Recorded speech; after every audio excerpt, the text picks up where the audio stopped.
Welcome, Pleasant Hill, again to talking with our pastor, Andy Curtis. This is part two. We're going to begin asking Brother Andy some questions, just see where he stands and learn a little bit more about him. So we'll just get started. How old were you when you were saved? I was in fifth grade. I think that would put me at 11. Yeah. So I was 11 when I stepped up front in front of the church to profess salvation. That's when I was baptized at that time too. However, I offer this caveat. I can't think of a time in my life where God was not. I've never doubted God. I have never doubted that God was at work in my life, never doubted that God loved me and that God's salvation was at work at me from the very beginning, before I even knew I needed God. God's prevenient grace was at work in my life. That assurance in your life, is that something your mother instilled in you by making her faith real to you? Probably so. In some respects, she was the most formative individual as far as faith goes for me. My dad probably set foot in church 5 times in my entire life that I can think of, but my mom had us in church every Sunday. Yeah. She lived her faith out, and I think part of it is that. I think another part of it is just God's amazing grace. For some reason, for me, the time and the place on people's spiritual journey is not as important as the moment you understand the assurance that you actually have it, kind of akin to John Wesley's Aldersgate experience. Right. So, to me, God has just always been a part of my life, and God's always been a big part of my life, even from a young age. But I was 11 when, I walked up the aisle and made a profession of faith before everybody, but God was at work in my life way before that happened. Right. That was just the moment that I was actually attuned enough to realize it. Okay. Another question, how did you know that you were being called to preach? And was there a battle within yourself to surrender to God to answer that calling? Sure. I had been told ever since I was a kid, literally, that I had gifts for ministry. And as I began to grow and develop, most folks said, well, you have a gift for music ministry. That's probably where you're going to serve.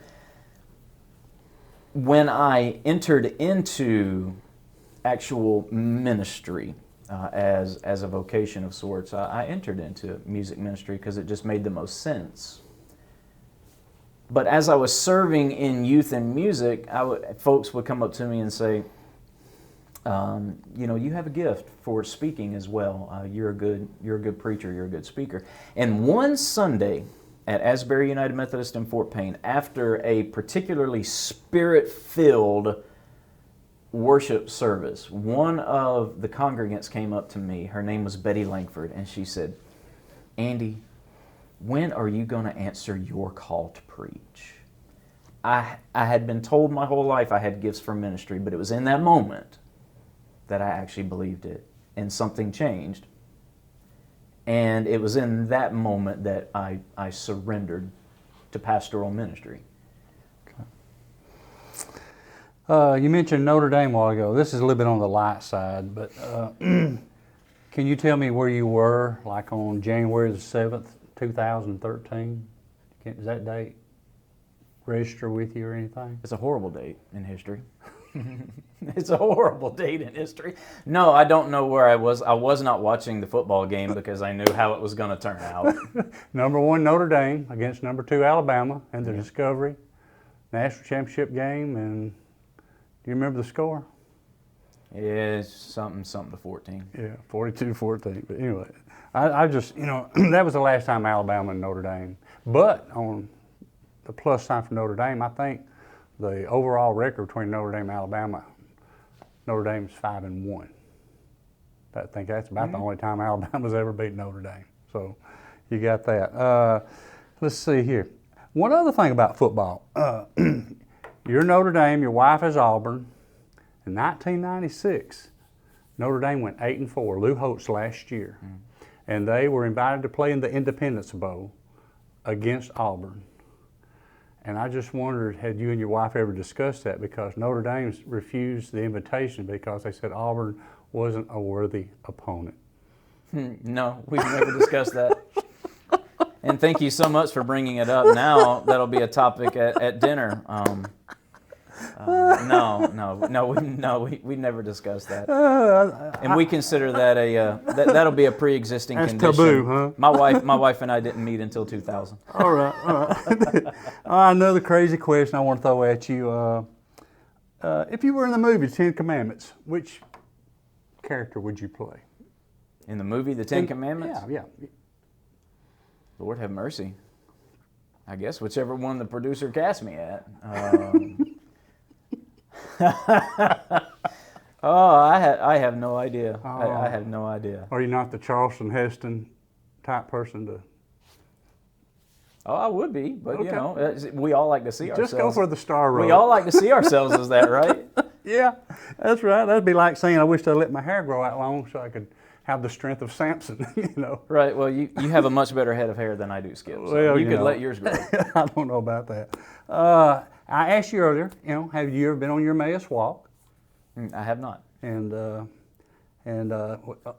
large population of this church have been on their Emmaus walk. Used to be very active in it. And I asked you if you would just share about your open door policy when if you're open for somebody to just drop by, or you prefer appointments or. Sure. When I'm here and I'm in the office, I'm available to the folks of the church. I will say this: I am a box-like thinker, which means when I'm in the middle of a project, if you come to my door and knock on it, if I am in deep thought, give me a second to step out of my box and step into the box with you. The easiest way is to set up an appointment, because there's several things that end up on my digital calendar. I am on some annual conference teams with the bishop. I'm on the district operational team. So a lot of those right now are meeting over the computer, but I will be going to Birmingham and other places for meetings from time to time. But when I'm here, I'm absolutely available for the folks of the church. I've been sent here to be your pastor. Right. And to be a pastor means to be a shepherd. And to be a good shepherd, you have to interact with the sheep. Otherwise, you're not being a good shepherd. So I want to be here interacting with the people. And I want the people to feel comfortable enough to come and talk to me. It's sacred space to get to step into the spiritual lives of the church that you serve. And I want to serve through servant leadership. One of the things that we as pastors are called is to model service. And so I want to help the congregation learn to serve one another by serving the congregation. Amen. Well, that pretty much answers the last question I was going to ask you. What do you think that the COVID-19 situation has made the most difficult or the biggest obstacle for you as a pastor? COVID's taught us a lot. We've had to learn to adapt and shift a little bit. But I think with COVID, one of the things that we've learned, and that's been a hard lesson to learn and adapt to, is that we can focus on connectedness as opposed to gatheredness. For a long time, the church has been really focused on gathering, bring them in. If you build it, they will come kind of mentality. And COVID has taught us that as valid as that is in some contexts, it's not universally valid. Yeah. COVID has taught us, and it has challenged us to really up our web presence. Now here, thanks to Tim and Tyler and Mark, you guys have had a fantastic web presence for a long time. So you were ahead of the curve, because web and internet church is not going anywhere anytime soon.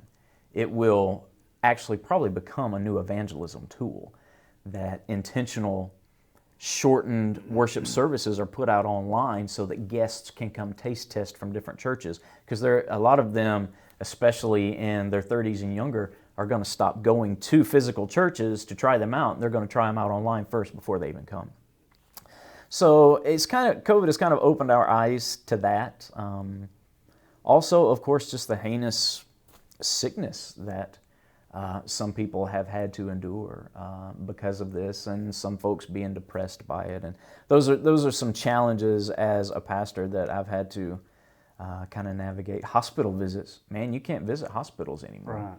Right. I have to work through chaplains, and then if it's an end-of-life situation, you have to make the decision, do you want the clergy to visit this person, or do you want family in the room, because you can't have both. Those are the kind of things I've had to learn to navigate, as have all clergy. And we'll learn from it, and we'll grow from it, and we'll look back on it, and we'll just see where it takes us.